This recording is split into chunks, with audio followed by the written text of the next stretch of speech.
Hi, I'm Aarti. Welcome to another art haul. If you remember from my last art haul video, I received a lovely Jackson's Art gift certificate. So today I've spent that and more and got myself some beautiful art supplies. One of the things I needed to get were some replacements for my acrylics. I've recently started doing some more acrylic painting, so I got myself some raw umber and 2 tubes of Titan Buff. This is a color I use quite often and I'm running out. And I've got some burnt umber. So basically browns and this Titan Buff, which is kind of like a beigey, greygey color. Let me just pop in my sketchbook. This is the Nina Cosford sketchbook. Let's start with burnt umber. This is a lovely brown that I use to darken things in place of black. Black can tend to muddy things or make it a little too dark, whereas with burnt umber you get this lovely rich brown color. And then if you dilute it, you can get different shades as well. I'm going to leave it nice and thick here because that's how I like to use it. This is heavy body acrylic and completely opaque. You can read all these symbols and figure out exactly what it is, the light fastness, and so on.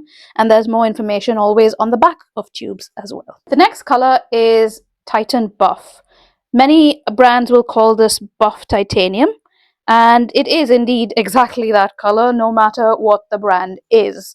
But I like to use this in place of white because sometimes white can be too stark. So this is a nice compromise. And then if you add a little bit of water, it makes it a really, really nice mixing color. These two go really well together as well. Let me take a little bit of that.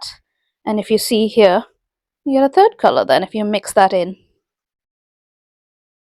So yeah, you can see how if I had used white, it would be really much brighter than this. It'd become a kind of pastel color. But when you add Buff Titanium, it just lightens it a little bit without making it pastel. I got 2 tubes of that because I run through it quite fast. I haven't done much acrylic painting since 2022, but I have started again, so those will come in handy.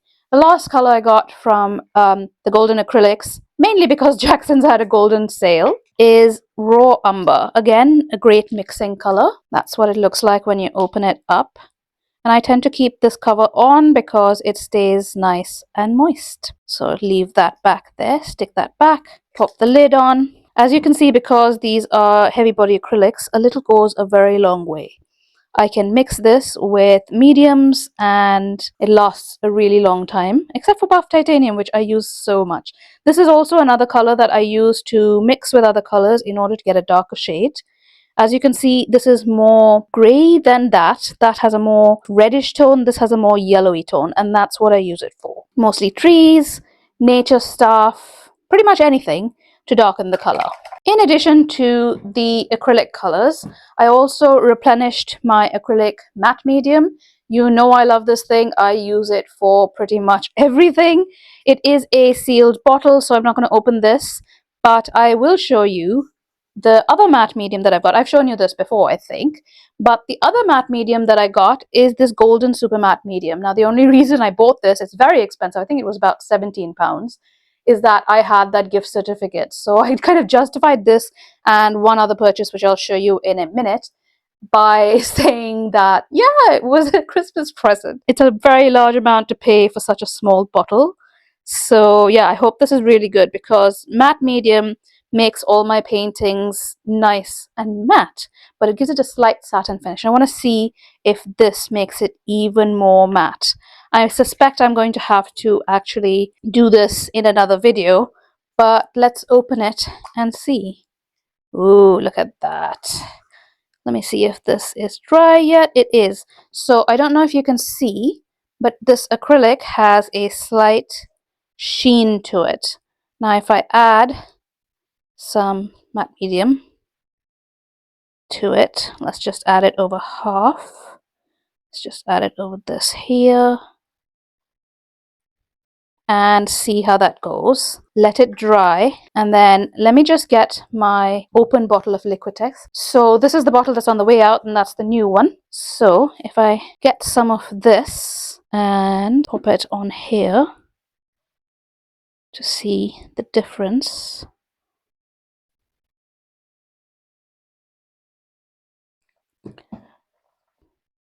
It's still wet, so we will come back to this in a minute to see how it is. In addition to those colors, I ended up getting one Faber-Castell watercolor marker. These were recommended to me and I already have the Winsor & Newton ones. So I wanted to see the difference between this and those. So this one has, let me do that here. Oh, it's a lovely green. That's why I got this earth green. Can't remember who was suggesting this. Maybe it was Sandy Hester, perhaps. Very nice and juicy. And on this side, there's a slightly... Oh, so there's a color difference in there. Interesting. Okay, so that's... I didn't expect that to happen. But they are watercolor markers, so let me just quickly... Oh, that doesn't bring off much color at all. Let's see if it does it fresh. Not much at all. Well, I'm glad I only got one in the color that I wanted. That's not very satisfactory, is it? And if that works in... Well, they definitely don't let off as much color. This is... What color is it? It is Earth Green 172 Faber-Castell watercolor markers. In case you're interested in getting this, but it does not flow as much as the Winsor & Newton ones. That's a bit disappointing. All right, let's put this aside for a minute and let me show you two little things that I got, which I will use in the future. One is the smooth plywood panel, 4 by 4 inches. I have been using canvas for many years. I've never used a wood panel, but for gouache and for acrylic, in order to not get that texture off the canvas, this is another option that I've never used, but am interested to try.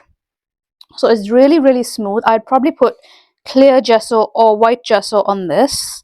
And let's try this out at some point in one of my future videos, shall we? Another thing I've got for experimentation in the future is this lino block. It's a mounted lino block. And I'm going to use this with the Dremel tool that I got, that I actually showed you in my last art haul, which I got for Christmas from my sister. Several people suggested that I should try either woodcut or lino cut.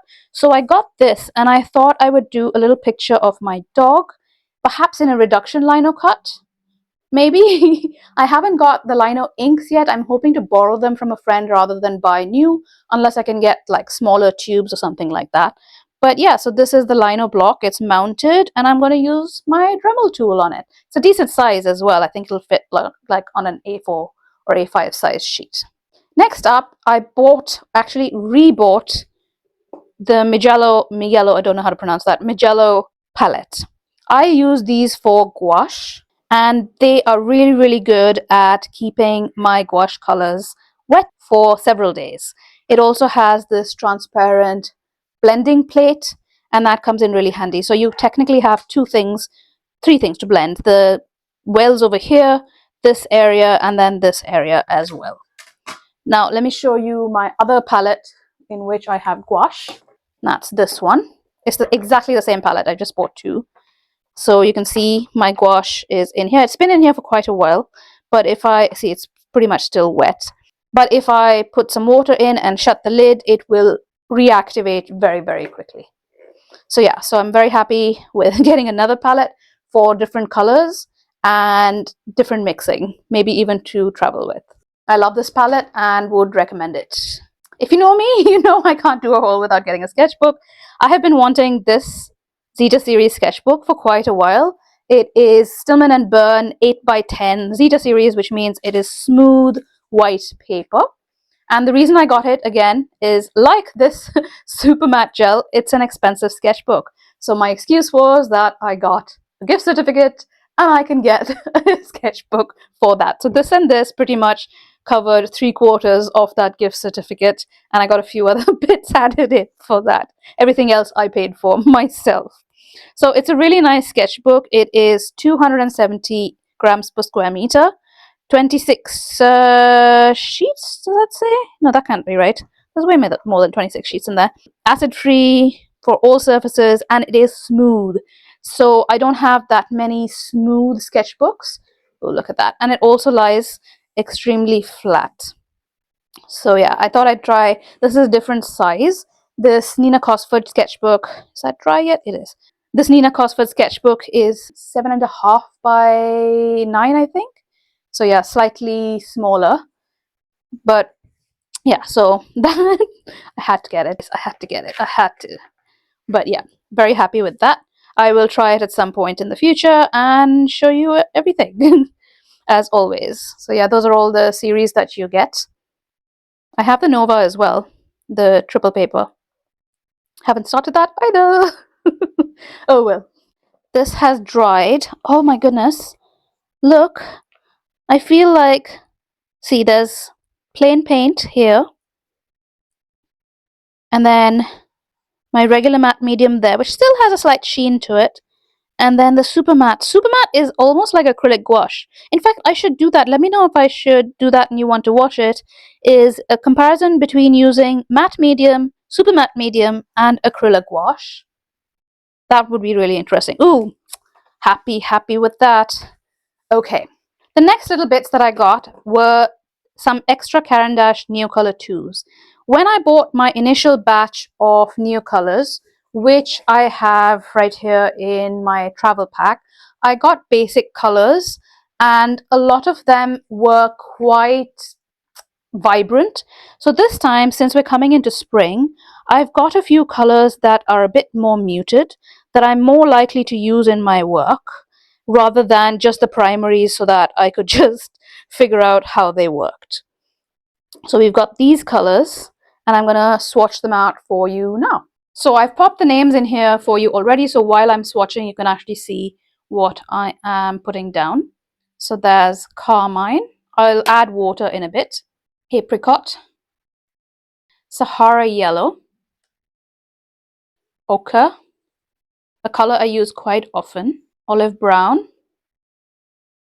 Moss Green, oh that's lovely, Beige, which is actually kind of grey, Umber, again like I said, a very versatile mixing color instead of black, and Sepia, which is very similar to Van Dyke Brown or Raw Umber. Now let's add a little bit of water. In fact, I'm going to use my Caran d'Ache water brush instead of the regular brush because this is what I generally use with Neocolors.